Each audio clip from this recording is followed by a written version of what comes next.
Everyone's watching Russia's front lines, its economy, its geopolitics, its vertical of power.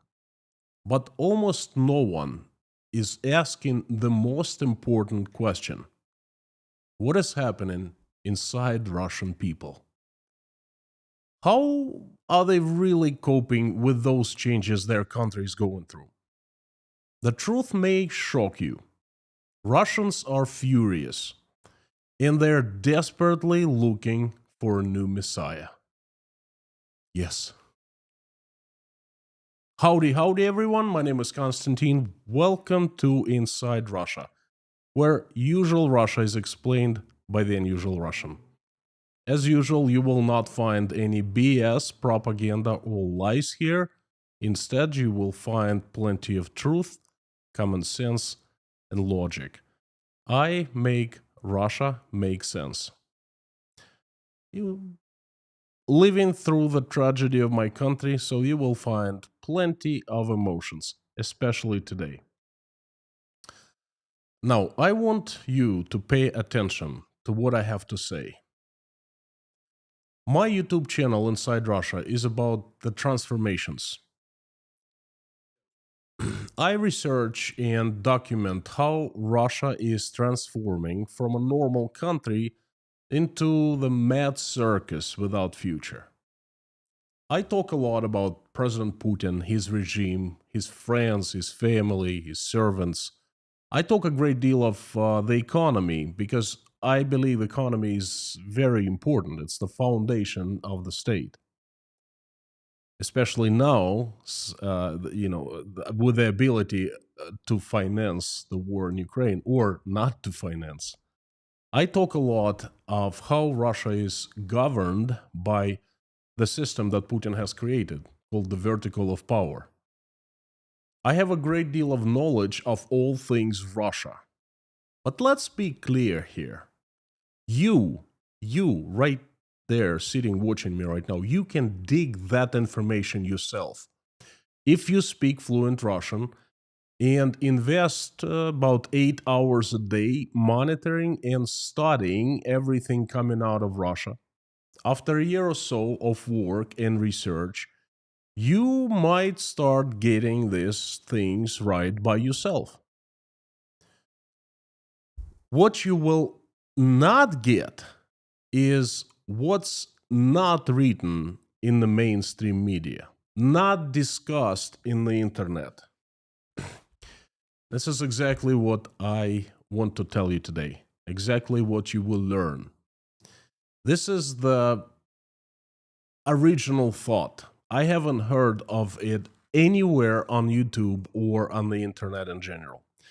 This is the exclusive for the viewers of Inside Russia, for you.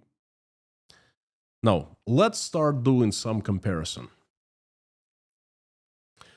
If we compare Russia circa 2019, not too long ago, just 6 years ago, and now 2025, we'll see many differences. It's safe to say that most things now are different, big things and small things. From how people look, act, and interact with each other to how much they eat. It's two different countries. Today's Russia is collapsing. Before, we were just talking and forecasting the collapse. And now, the signs of this collapse are everywhere. Talking and forecasting. It's right there on the surface. You go to any Russian city, besides Moscow and St. Petersburg, and you will see the signs everywhere. Moscow and St. Peter are still holding up. They also have the signs. The signs start popping up, but they're doing better than other Russian cities. Cities like Rostov-on-Don, Krasnodar, Novosibirsk. I don't know, just pick any large large and small Russian city, town, or village. You will see something's wrong. Even the government has stopped sugarcoating things, and now it's talking of recession and decline. I covered these things these changes to the worse in my weekly economic reports every Wednesday and country's news summaries every Friday. And if you watch any of those reports, you will see that things aren't looking well for Russia. And Russian people have started feeling and understanding that also. Well, the feeling that something was going wrong started appearing quite some time ago, quite long time ago, at the start of the war. The war with Ukraine, Russia attacking Ukraine, razing Ukrainian cities and villages, killing Ukrainians. That's just simply wrong. The feeling was that something horrible was happening, back in 2022, right at the start. The aggression against Ukraine and Europe, very wrong. Then Russian state started showing aggression against Russian people, the citizens. And that was also very wrong. Many had a bad feeling, but most, they were saying, look, it doesn't concern me. I live my life, the war is far away, yeah, it's somewhere there happening, it's the special military operation. Yes, people die there every day, but you know what, I try not to think about it because it's disturbing. After all, I can do nothing about it. So I'd better shut up and keep on going. It's not, I'm powerless, That's what they thought. And you know what? That philosophy worked. For some time. Well, for 3 years to be precise. In late 2025, it doesn't work any longer. The changes in the country are so profound that even people try to isolate themselves from this harsh reality, from this really horror, the reality of the demise. They can't continue isolating. I talked about it in a couple streams in the past, saying, look, sooner or later, that bubble that Russians created, built around themselves, will be poked. And it's not the destruction of the bubbles will not come from the inside. It'll come from the outside, because the reality will be knocking on the door saying, hey, knock, knock, I'm right here. Better come out. And this is happening now. Imagine skyrocketing prices, less work for those who still have jobs, and layoffs for the many, electricity outages, lack of mobile internet for a long time, and now lack of wired internet. Right now, 26 provinces in Russia are cut off from the internet. And this is late 2025. This is not, 2005. The internet is gone. Imagine shortages of gasoline at the pumps and cars becoming so expensive overnight that they're not affordable any longer by most Russians. Imagine the state starts talking about food cards to help people out who can't afford food.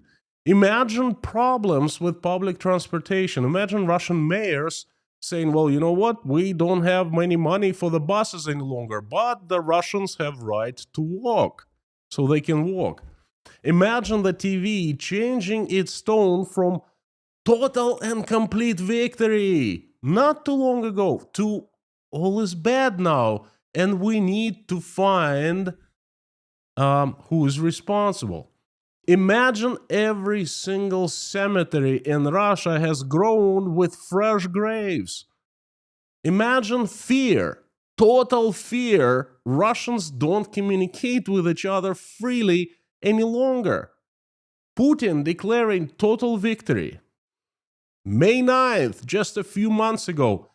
And all propaganda in entire state joyous. Oh, Russia returned to the geopolitical stage just a few months ago. And now, such a drastic turn. Russia suffering the crushing defeats on the geopolitical scene. Imagine losing future. I'm trying to explain that now these bubbles that people built around, created for themselves, they have busted. All of them. Impossible to maintain them any longer because the reality has become harsh, so harsh, it just destroyed the bubbles. 3 years. The bubbles lasted for 3 years. And guess what? Russian people have gotten very angry. Now, this is the moment where we are entering the uncharted territory. If you have made it so far watching me, I congratulate you. Because now we're going to be talking about something that literally no one else talks about. We're going to explore this territory. You can't learn this from the news. Because in order to understand, in order to, feel what's going on, you've got to be talking to the people who trust you.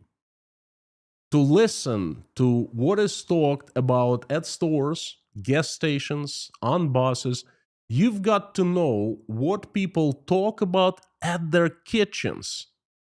The only place where many Russians can speak easy.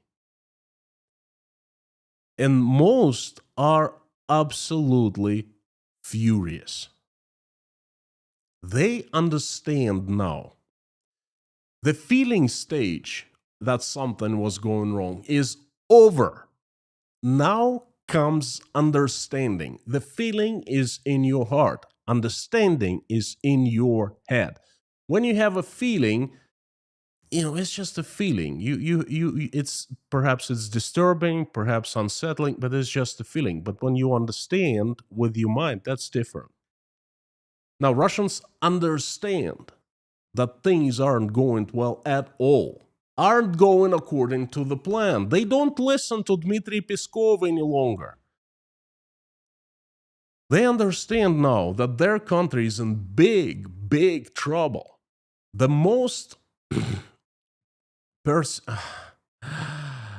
knowledgeable, the most smartest, understand that this is the demise, the end of Russia as they know it. This is the great reformatting. Perhaps Russia is going to fall into the ashes. And you know what? People just can't live keeping their anger and hate inside. And the very strong emotions. They just can't keep them locked. Because those feelings, those emotions, they make you sick. I know. Been there before. People channel those feelings out. And to let them out, Russian people need somebody to find, to be angry at. Someone to hate. This is barbaric self-therapy. Perhaps there is a term, this understanding in psychology. I don't know. I haven't heard of anything like that before. Okay, I call it the barbaric self-therapy. You gotta find someone else to blame for your troubles to feel better. Okay. Russian people need someone responsible for their troubles. Someone responsible for what's happening in Russia. Russian people cannot accept that what's happening to their country and their own lives is their responsibility. In their own eyes, they have done nothing wrong.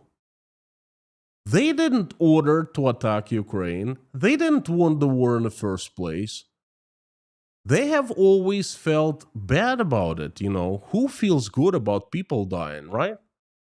But they also have always felt small, powerless, and insignificant. Therefore, they couldn't change anything. Therefore, they cannot be held responsible.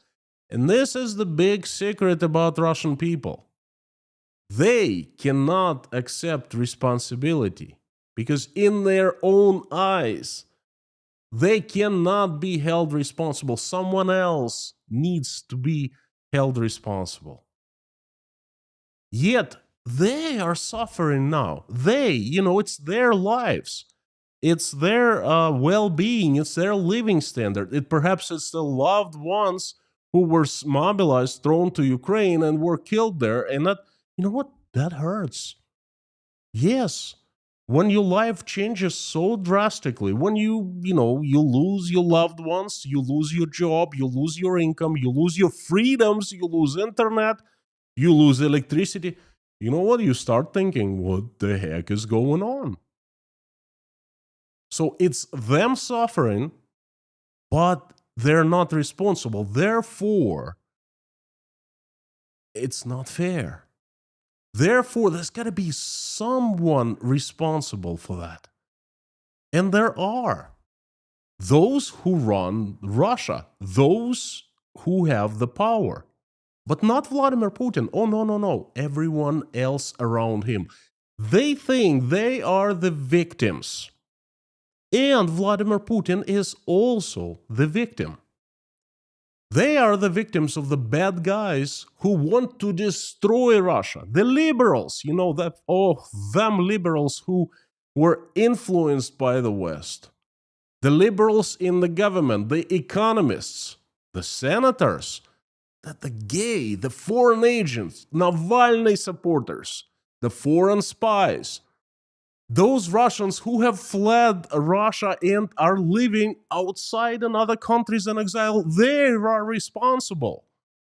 The Westerners, the Americans, the Satanists, all are responsible. The enemies. Russian people are feeling now that they are surrounded by vultures, by foreign and domestic enemies whose lives' purposes are to destroy Russia and hurt Russian people. But you see they're not responsible. Powerless. They don't make decisions, so they're victims. And Putin is not responsible either. Putin is also a victim. Putin has been lied to and framed by those ministers and government people. Putin doesn't know what really is going on in Russia. If he knew, of course, he would act and change things, But they lie to him. And them surround Putin and lie every day. Now,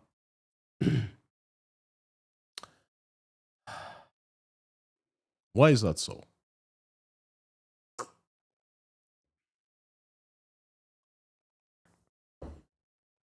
It's really hard to believe, but that's what's happening. It's all a matter of having control over your life or giving that control to somebody else. Why is that so? Why do Russian people think so? Why do they believe that they're victims? They're not responsible. They're powerless. Why do they believe that Vladimir Putin is also not responsible?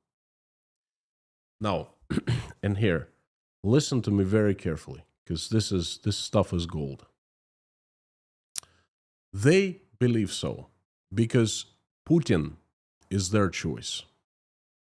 They have been supporting Putin for a long time now. If now they admit that Putin is at the heart of Russia's problems, it's him who decided to start the war. It's him who started ruining Russian economy. It's him that rendered Russia to zero on the international scene. If they admit that Putin is responsible, they will simultaneously admit that they made the mistake by supporting him. The fatal mistake that destroyed Russia. So they would admit it's their responsibility. Their mistake, therefore, it's their responsibility.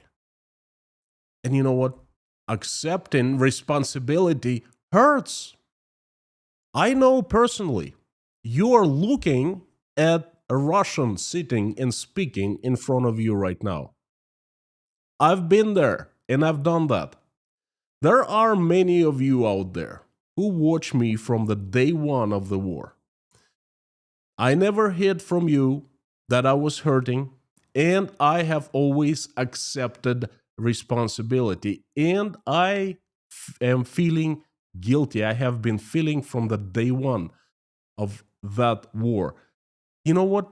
My heart bled. I remember quite well on February 22, 2024. I cried. I felt fire inside. And you know what? That's not a good feeling. Knowing that you, by your actions or inactions, in my case, by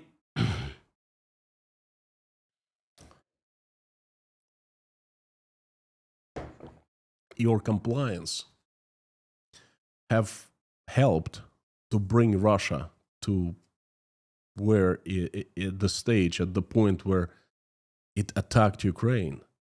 That's not a good feeling. That hurts. And, not too many people who are ready to accept that feeling. This is my theory. This is what I think, why many Russians still support Vladimir Putin. They are afraid to admit that he is the root of all evil. Much easier to find an explanation, to find somebody else, to find someone that they didn't support, to find someone who is far away, to find someone who is, out of their sphere of period, And I think Vladimir Putin knows that. That is why former Minister Starovoyt is dead. That is why Sergei Lavrov, the Minister of Foreign Affairs, is missing. And no one knows what has happened to him. This is why Elvira Nabiulina, the head of the central bank, is afraid. And she knows she's next, or she could be next. Vladimir Putin will be channeling the anger too. He's not going to be sitting doing nothing. Oh, he's going to be conveniently putting those responsible for the demise of Russia in front of Russian people and pointing fingers at them. And that has already started. Hey, Minister Starovoyt is dead. How far than that can it go, right? But that will not be enough for people. No. Blaming someone is an old game. And you know what? It's been done before, and it's not enough.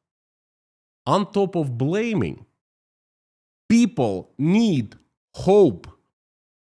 They need to believe that there will be another strong man, but this time, a good one, the good king, who will come and magically fix things, who will bring their old good lives back, who will reset the system, who will punish the bad guys who have brought, framed Putin and brought Russia to this point.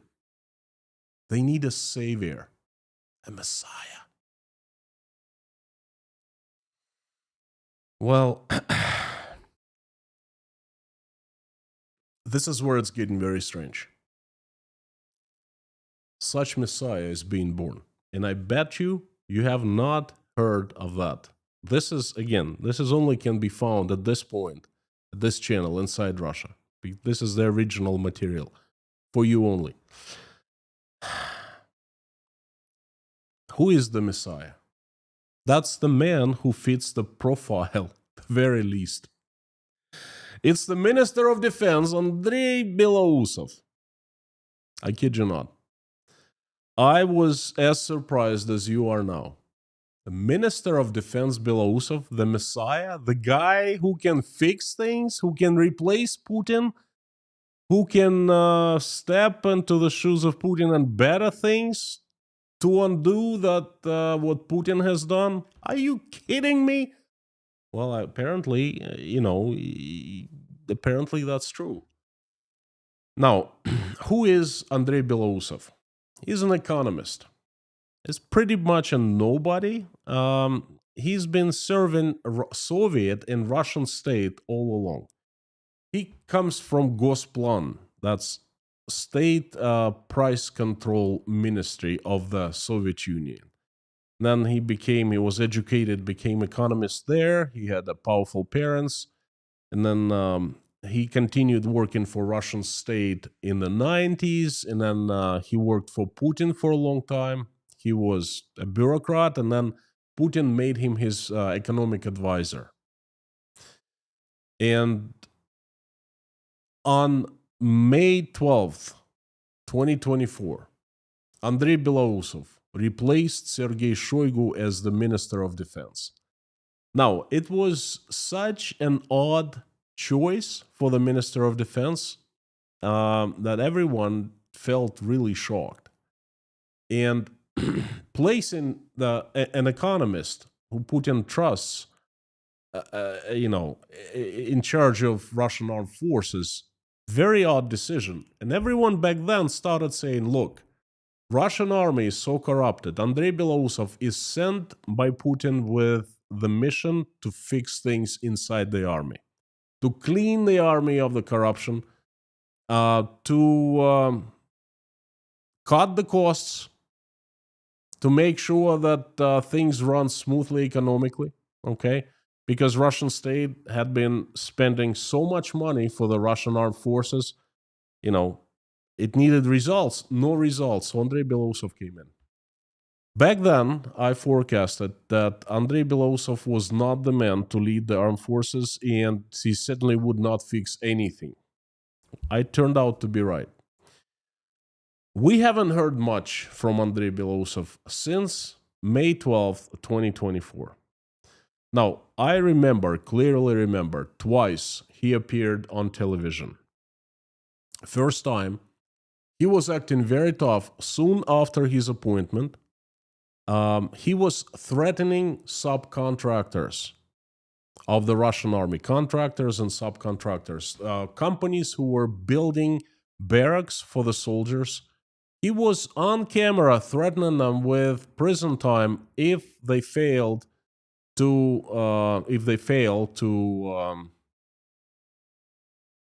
build, finish their contracts on time. And he sounded so tough, and everyone was pointing at him saying, look, this is what his Belousov started doing. Well, anyway, that was only once. The second time, when the Ukrainians moved into Kursk province, and Russia lost a good part of Kursk province. You all remember, August of 2024. And there was an emergency situation, so the top siloviki in the country, the Minister of Defense, the Minister of Secret Police, the head of the KGB, and the Minister, Sergei Shoigu, as the chairman of the Security Council of Russia, they met Putin. And Andrei Belousov was so scared at the time, because it was definitely an extraordinary situation. So he was so scared that he was sitting with his back facing the camera, and they didn't even show his face once. Now, he is the Minister of Defense, right? He is the guy who must stand up and say, okay, I am in charge. I'm going to show you what I'm going to do now. This is the plan. This is what we're going to do. 1, 2, 3. And then there's plan B. And then we have so much reserves. And, we're going to start acting. Instead, Belousov was sitting there. He did not say one single word, which is fine with me. The Russian generals, the army men, Belousov never served in the army. He is as far from the army as the moon is far from Mars, okay? And he's despised by the Russian generals for that simple reason, okay? And imagine my shock when I learned that Belousov, Andrei Belousov, the Minister of Defense, is considered to be the savior of Russia. Wow. At first, I didn't believe, but you know what? I hear it from everyone. Belousov is the guy who can fix Russia. Belousov. Nothing. I haven't heard once written anything in the media. Propaganda is acting as if they have forgotten for a long time who is Belousov. And they have. Vladimir Putin doesn't mention him. He's nobody. Putin placed him to weaken the army because Putin is afraid of the coup. The army is a real force. If he places the real leader, for example, General Popov, in charge, then there's a mutiny or a coup right there. Because anyone who can take responsibility and powerful enough to act independently would be standing up. So what he does, he gets rid of Shoigu, he gets rid of General Popov, and he places Andrei Belousov in charge to make sure that there is no coup. Okay. Yet, they talk about Belousov as of a strong man, capable of doing things. Now, I gave it a thought for some time, and this is what I came up with. Russian people don't have a choice. They're picking someone who has been silent.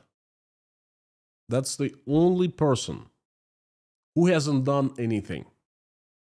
The only person who's been in the shadow for pretty much all his time on the top. He's on the top. He was Putin's advisor. He's the Minister of Defense now. Now, there are myths among Russian people of things that Belousov did that he didn't do. And I was very surprised. There are myths that he stood up openly against the Speaker of Russian Parliament, Vyacheslav Volodin. Belousov has not done that. Not even close. Belousov would be afraid to do that. Now, there is a myth that Andrei Belousov was very harsh with Valentina Matvienko, the Speaker of the upper chamber of the Russian Parliament, the very close person to Vladimir Putin, friend of Putin. Belousov hasn't done that. And a lot of people believe that Belousov has done these things.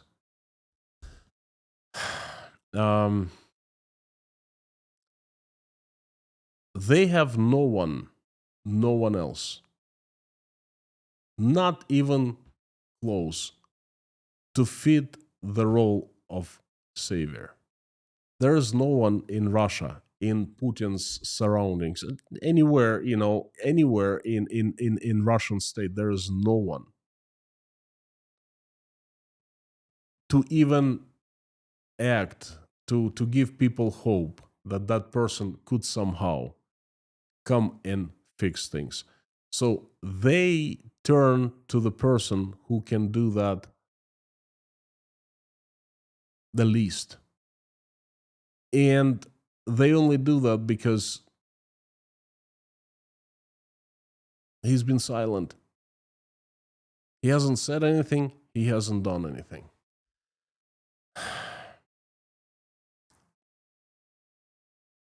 There is a big problem here. Not with Belousov, but with the strong men. Russian people don't have this hope of changing the system. They don't have this hope of bringing creating the fair election system, creating the system where the government doesn't have power over people. Instead, people embrace the concept of we are the people. That's the only way Russia has future, somehow. Russians do not accept responsibility.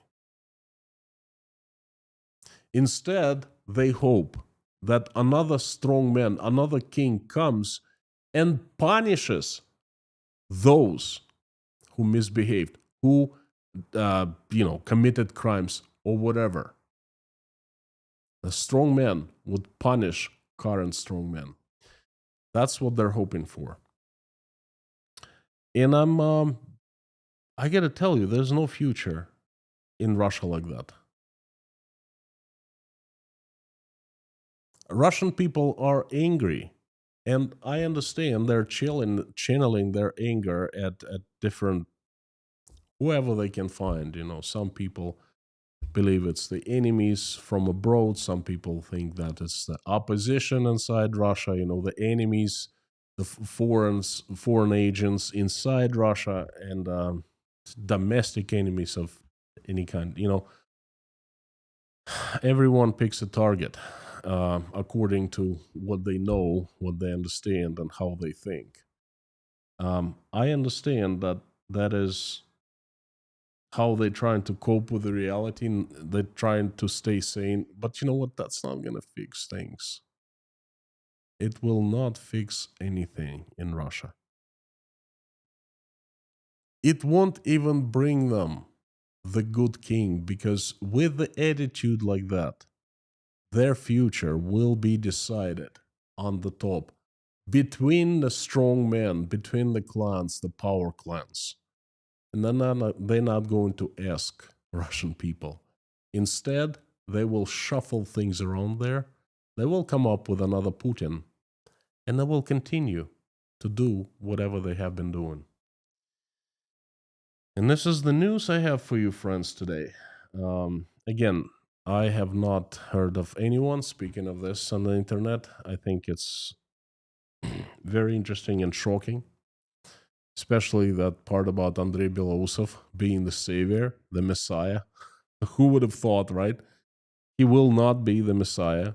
He will not. He will be on the way out as soon as Putin loses, interest in him, or as soon as Putin is out himself. You mark my words. There will be news. This winter is turning out. This fall has turned out to be very interesting and eventful, and this winter is going to be even more eventful. I forecast the end of Russia in 2026. Not the end of the country and the end of people, but the end of current state of things. There will be changes. They're coming. There will be many news, and I want to remind everyone that I make 9 news that I find the most significant every day from Russia and about Russia. I carefully select them and I make them available to patrons of Inside Russia, where I constantly keep touch and through the news, through daily snippets, the short unrehearsed videos made specifically for patrons, through live streams for patrons every Saturday, through breakfast club meetings that I take patrons with me through live streams. So if you want to stay on top of things of Russia and you want to stay connected to me and Inside Russia, more to be more closer, then please consider joining Inside Russia Patreon account, signing up. Thank you. I hope to see you there, and please keep on coming back here because every single day I have a message for you. Despite the fact that I'm demonetized by Google, followed by the Russian state and by the secret police KGB, I promise that I will not stop. I will continue coming and making my presentations and shows. Thank you very much. Don't sign off, because I am taking everyone with me to live stream chat. I'm turning the live stream chat on right now. And if you have any questions, I'd be glad to answer them, if I can, of course. The live stream chat is on.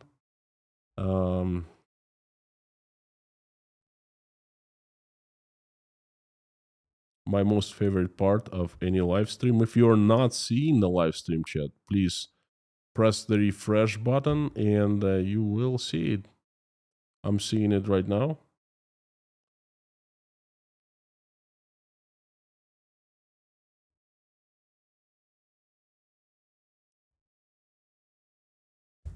Give me a second. I will fine tune a little bit my system. I like live stream chat in a separate pop-up window. I can see that much better. Still the handles, still not names. I apologize. This community inside Russia, where we meet almost every day, is the best on internet, the best in the universe, because it has the best moderation team. Best mods in the world are Lorna, Mami K, Bob S, Harry Potnin, and Amir Fazat. Thank you, friends, for fantastic job, fantastic community. Thank you for helping building inside Russia and the community. And to everyone, I would like you to give a shout to the mods if you can. And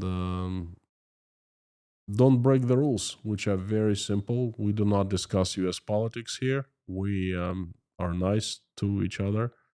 We don't insult anyone. And pretty much that's it. Just be nice and kind, and that's all. The rules of Inside Russia. Now, one last thing. If you want me to notice your comment or question easier, please put it in all caps and put Inside Russia after @ just like Bakerstock did. So I see it highlighted in a large orange box, and it's much easier for me to see. Thank you. The usual suspects, thank you for coming here. Thank you for being part of Inside Russia. Fantastic to see everyone. I am back from Turkmenistan editing the movie. Oля is helping me right now. Mom is here. She might take a participation in one of the live streams on Saturday, which will be 3. I'm going to do a walk around Tashkent. Then I'm going to do a live stream from Tashkent Breakfast Club meeting on Saturday. And at the end of the day, we usually, as usual, we have a virtual pub of Inside Russia, a very private live stream for the patrons only, where we just talk personal stuff and slow-paced, nice conversations, not about Russia, but just about life. So let's jump into the questions. Again, I'll be reading those questions in all caps and highlighted in orange. Howdy. Jodes, PL, Demery Gray, Stefan, Tom W, Angela McNaught, Leitzkrieg, Scott Nesbitt, Gloria, Pat Scully, Denise Abbott, RC Roscoe, Sam the Legend K, Howdy Friends, AJ Ruffles, Ronnie, Michael Silberg, My Blue Froggies, Howdy, George Whitmer, hello, good to see you too. Kermo, I just met a few Finnish supporters of Inside Russia. One of them was the highest priest of one of the churches in Finland. They came over to Tashkent and we met for dinner. So Finland is in my heart. Elsha, you have kept me spellbound. What is spellbound? I'm sorry. Elsha, did you like it or not? Did you find it useful, interesting? Paul Webster Lincoln, which country is Putin blaming for helping Ukraine the most? No, I'm not sure I understand the question. Which country is Putin, not Putin. Putin blaming for helping Ukraine the most? Europe. The bad guys are Europe now. They're permanently Europe, not just one country, but all countries. Then the England, of course, is Russia's enemy forever, you know. So whatever happens, it's England's fault. Then America goes from one category to another. Today it's a friend, tomorrow Satanists. Today is the greatest country in the world, tomorrow bunch of no good bums, you know that. type of thing. It depends on Donald Trump's position towards Putin and towards Ukraine and all of that. That's complicated. Cabs for questions, Bob. Thank you so much. Cowboy car crushing. Howdy, howdy. Arlington, Texas. Now, you tell me. I have heard that everything is bigger and better in Texas. Is that true?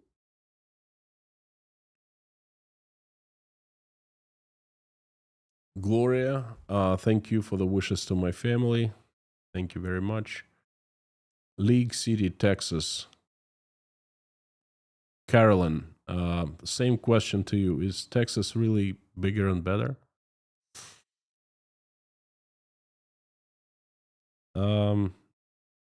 BS.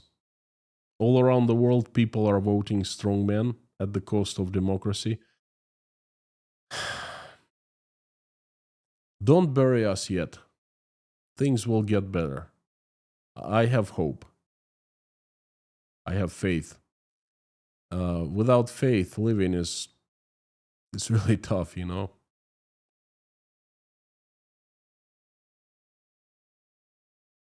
Kevin, howdy.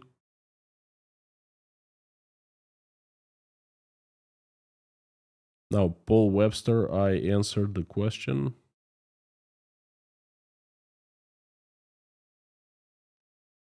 Elsha, spellbound, very interesting. Okay, thank you so much. Thank you. Now, Elsha and everyone, you see, you know, you are at every stream that I do and every video. Some things are really easy to research. Well, not easy, I'd say, but straightforward. For example, the economy. I look for numbers. I look for official reports. Unofficial reports, they're very important as well. And then I fact check and I do all this economic analysis. You know, that's fairly straightforward. Some things, they come from the heart and they're not that easy. That takes a lot of not even thinking, feeling, you know. And that's one of those streams today. Certainly not about numbers and figures.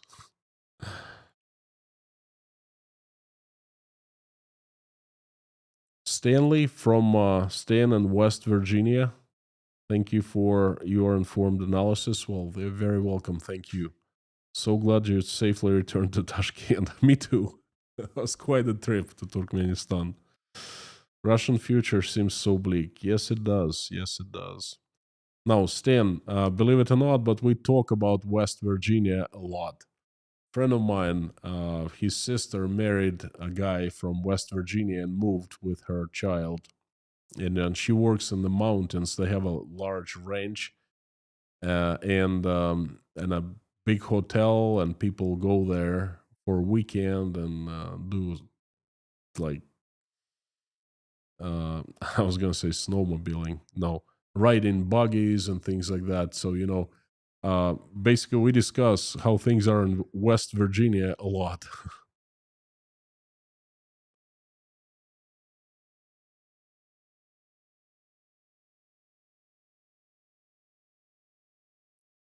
Cowboy, absolutely bigger and better. No income tax and 5 pound burritos. Pickup trucks that need letters.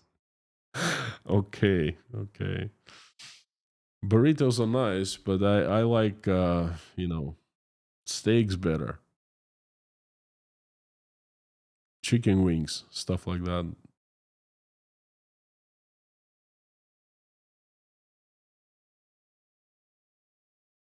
Romania. Howdy, friend. Do you think Putin can transform this campaign into some sort of success story to present it in a credible way in front of Russian citizens? He can do that. He can get away with it for a very short time, not for long. You see, everything's fallen apart now. Economy's fallen apart. Gosh, I've been talking about it for what, almost 4 years now? It's fallen apart. There are signs everywhere. Russian, I don't have to forecast. I merely repeat Russian officials. Okay, it's just so bad they can't hide it. Okay, they have just made well, they haven't classified, but they stopped Russian Ministry of Finance every single month posted information on federal budget and its debt. It's open information, publicly available every single month, no matter how bad it was. Well, in October, no, in September, they the budget deficit started getting out of control. They delayed for 10 days, and they were trying to find a way how to show this information in a positive way. Okay, and now for October, we don't know. They've stopped posting this information. There is no official information. It is so bad. Okay, and Putin is trying to find any way to keep on hanging to his power. And right now, all the carrots are gone. Money is gone. He cannot flood companies, industries, people with money like he used to do. All the Russian reserves were used to flood, to patch up problems in the country with money. Now that's it. He is switching to sticks, whips and sticks. Okay. And that's not just for Russian people, but for everyone, for his friends, for his supporters as well, for Z people. We've been there before. We saw that happening in the USSR in the 30s. This is where Russia is going to. That's not going to last for a long time. It's going to um, intensify and culminate. I give it year and a half. I think that Russia will change in 2026, one way or another, but it just cannot continue going like this.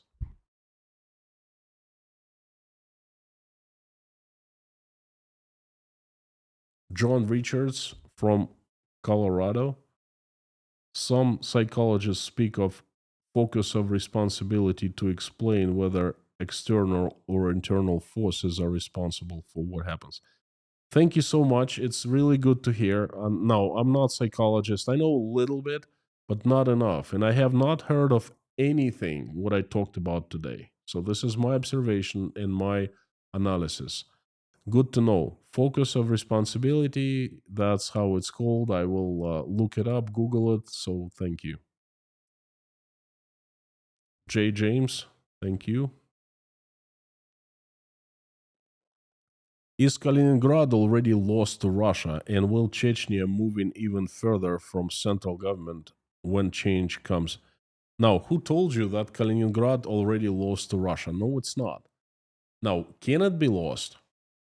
Well, I mean, it was gained by Russia in what 1945. Well, Kaliningrad was called Königsberg before 1945. I mean, everything gained can be lost. That can be lost. It has not been lost yet. I don't know whether that's going to be lost or not.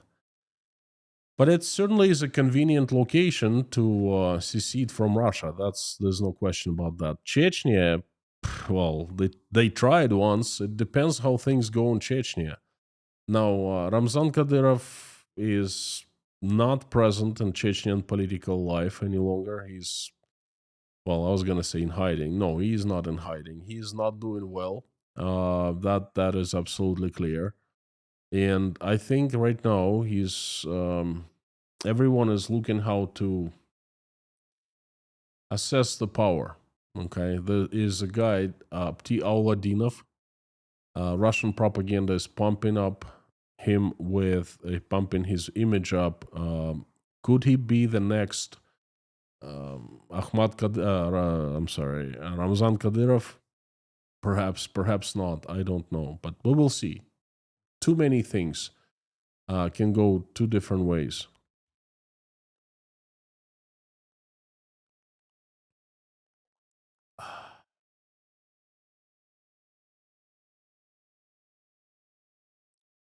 Jill, thank you very much. It's a very personal and very sophisticated, complicated situation. I would love to. Let me tell you something. I would love, but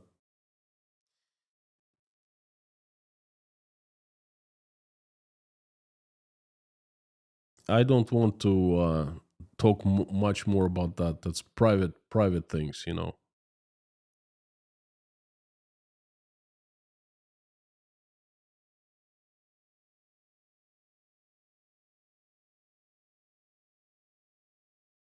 Michael, how do you see the threat of or effort of Russia to place Oreshnik missiles in Venezuela? Um,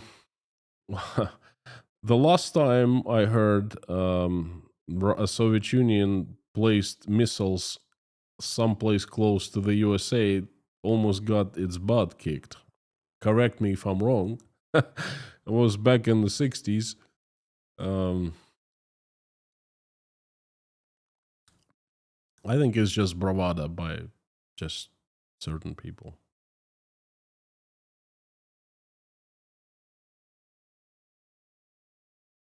Richard Warner. Well, I can guess who's still on the fight. Yeah.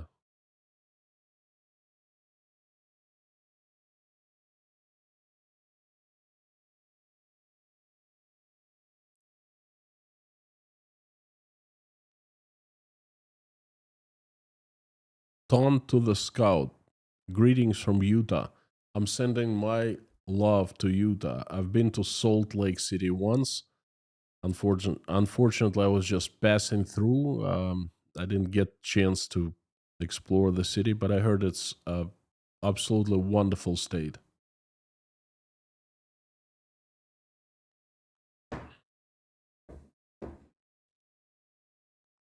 By the way, I absolutely love this mug. It was brought to me from Maine by my kids, Sky and Jake.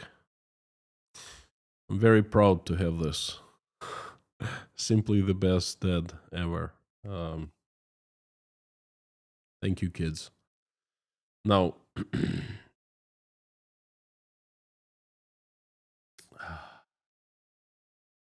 how we doing on time? 1:14. Couple more minutes. Couple more questions. Um, you look the spitting image of your mom. Uh, well, thank you, Ronnie. Amsterdam. Howdy, howdy, howdy. How can the minds of everyday Russian people be integrated with everyone else? I'm not sure I understand the question. David Porter, howdy, friend. Send in my love to Chernovtsi, your family, and everyone around you. Sounds good, but it's still horrifying for Ukrainians. I know. Every single day I read of reports of, oh, Russia fired so many missiles into Ukraine, 300 missiles, 200 missiles, and it's horrifying, you know. If anyone told me 5 years ago that Russia would be bombarding Ukraine with missiles, I'd think that the person would be crazy. I don't know what to say. Just keep on praying for you folks. Carlos, welcome back. Thank you very much. I'm definitely glad to be back. Could you briefly share here the reason that led you to visit such countries, Turkmenistan? Sure, absolutely, I can do that. Just for curiosity and for being this country close to where you live, the biggest reason I went to Turkmenistan was curiosity. Turkmenistan is a very closed country and it's nearly impossible to get there. It costs a lot of money. And, you know, it's not easy to get there. There are a dozen of videos from Turkmenistan, and that's it on YouTube. Now, my friends have been to Turkmenistan. I've talked to them, and I wanted to go. And I was invited to go as an expert to visit an event, industry event called Telecom Forum. So I was invited and by the Uzbek part, and then I got the visa to Turkmenistan. They approved me, And I flew there and I spent a few days, and I saw amazing things there. Um, I don't know what is the right word, amazing. Very, it's like I've been to the city of Oz, that type of thing. So I've seen things, I can say done things, I was not a good boy from the point of view of the local authorities because I snuck out and filmed what I wasn't supposed to film. And they punished me a little for that. Not much, just a little bit. Poisoned just a little bit. Then I got the message, and all in all, they let me out, no problem. I was not considered a threat to Turkmenistan. I didn't come there with religion. I'm not religious, not Islamic. They don't really like religious leaders or spiritual leaders come in there, so they don't like political opposition there. I'm neither. So curiosity. That was the main reason behind my visit. And I can tell you, it's not North Korea. That's for sure. It's a misunderstood country. But I'm gonna make my movie available to patrons. So go ahead and become patron if you want to watch that. Because I'm afraid that what I'm going to post is not going to be liked by some people in Turkmenistan. You know what I mean? So I just to be rather be safe than sorry.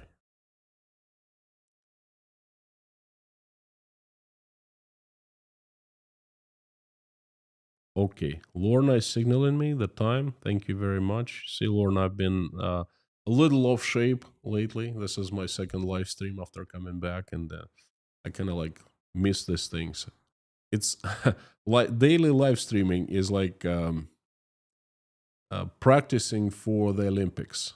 You keep on going.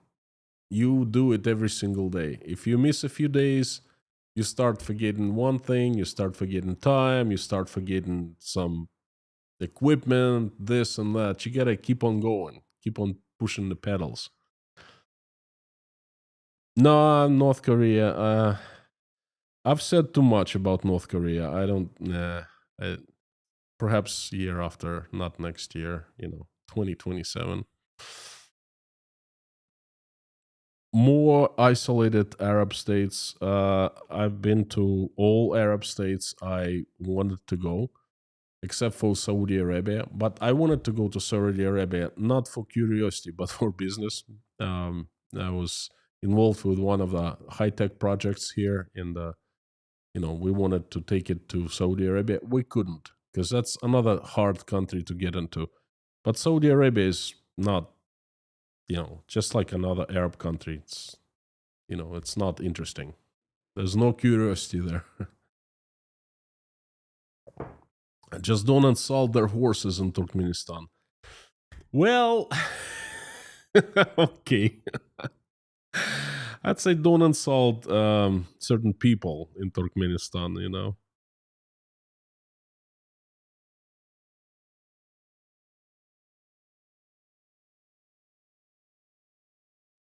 Andreas, very good observation. Putin explained in an interview many years ago that he couldn't attack any neighbors because his country is composed of several smaller regions that would break away off Russia. Right on. I saw that interview. Of course, it's a legendary interview, and Putin was very right. And what he has done now is very wrong, and he was right back then. Russia is impregnated with that.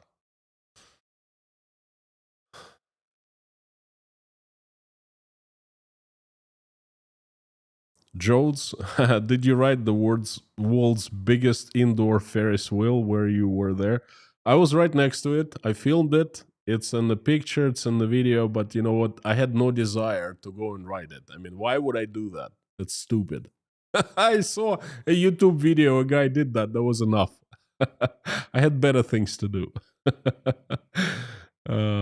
Thank you, friends. Thank you very much. I'm inviting everyone to finish this live stream with a prayer. Haven't prayed in a while because I haven't done live streams in a while. I just pray. I'll just pray to myself every night, but here in live streams, it's been a while. So let's do that. Thank you so very much, friends. Thank you for coming. Thank you for giving me a chance listening to my message. It's very inspiring. It's very, um, it's very life saving. Thank you. Let's do that. Dear Lord Jesus Christ, thank you very much for giving us this day. Thank you for putting food on our tables and giving roofs over our heads. Thank you for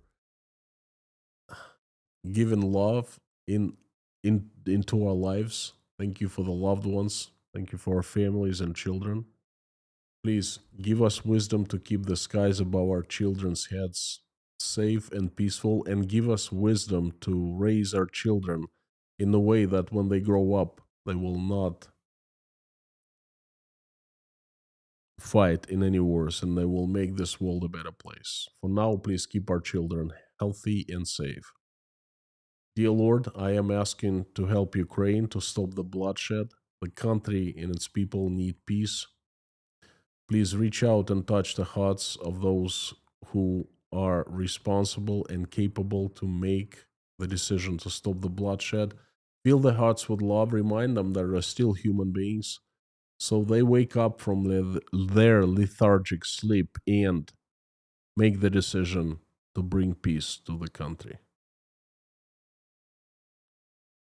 I am also asking to help my country, Russia. Assemble your strongest angels with sharpest swords, and have Saint Michael lead that strongest heavenly army of yours to this earth to get rid of the demons who have hijacked my country, who we know by their names and by their faces. And I am asking you to bring your strongest and best angels to help Russian people run their country, to make Russia peaceful, loving, and respecting. And please help every single Ukrainian affected. Um, Answer the prayers and send healing their way and make their wishes come true. Dear Lord, I am asking you to help all those who are traveling, send them safe travels. Help those who are in danger of any kind, send them safety. Help those who are seeking for asylum of any kind, running away from evil, send good people their way. And I am asking for single mothers and fathers who having problems raising their children, trying to make ends meet, send help their way. Help those who are helping Ukrainians and help those Ukrainians who are currently under attacks from Russian weapons. Please send them safety. I am asking to help those who are in need, the cold, the sick, the addicted, the homeless, the jobless, the hungry, the depressed, the crying, um, those whose hearts bleed, are bleeding right now, those who are sitting and crying and feeling that they're betrayed and feeling that they've been left behind. Um, those who are losing their faith, those who are feeling that the entire world is against them. Dear Lord, please reach out and touch the heart of every single person in need. Warm their hearts. Let them know that you are still with them, that you love them, that you will not abandon them, and you watch every single step they take and every move they make. Please help everyone in need. Dear Lord, thank you very much for allowing so many people to come together here and pray together. Thank you for 2,600 people who are praying right now. make everyone's wish come true, and answer everyone's prayer. Dear Lord, I have a few people who need your help. Um,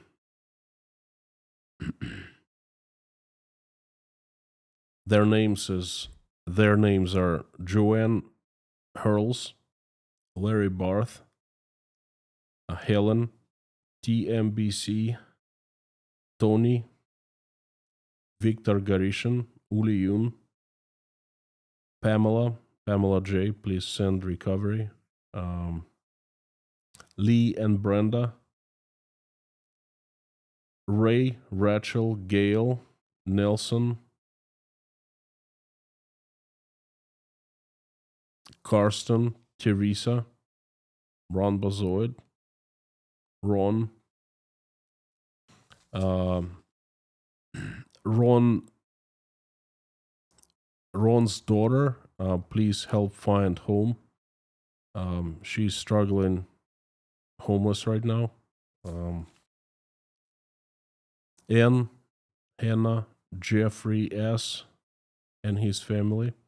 Katharina, Alex, Mark, Tom W., Gabin with Gary, Lisa, Harry, Terry, John, Linda, Paula W., Dennis, Jason, Susie, Tim, Dory, Rhonda, John, Taylor, Wayne, Dave, Dawn, Darla, George, Pamela, Meta, David Porter, his family, and everyone in Chernovtsi, Ukraine, Leif, Randolph, Grace, Dean Spooner and his church, Yelena, Natasha, Michael, Jake, Oля, Dasha, Sky, Svetlana, Sergey, Liz, Ron, Koshkin Dom, Sandra, Mike, Petra, Joseph, Millie, Philip, Eileen, Highwayman, Pamela, Janice Burgess, Derek, Jeff Gibson, Denise Abbott, and Renate. Thank you very much, dear Lord Jesus Christ. Amen. Thank you, friends. It's so good to be back. It's so good to come back into this wonderful community. It's so good to have so many of you back, watching and interacting, praying, sending messages. Thank you, friends. God bless you. You're awesome and you rock.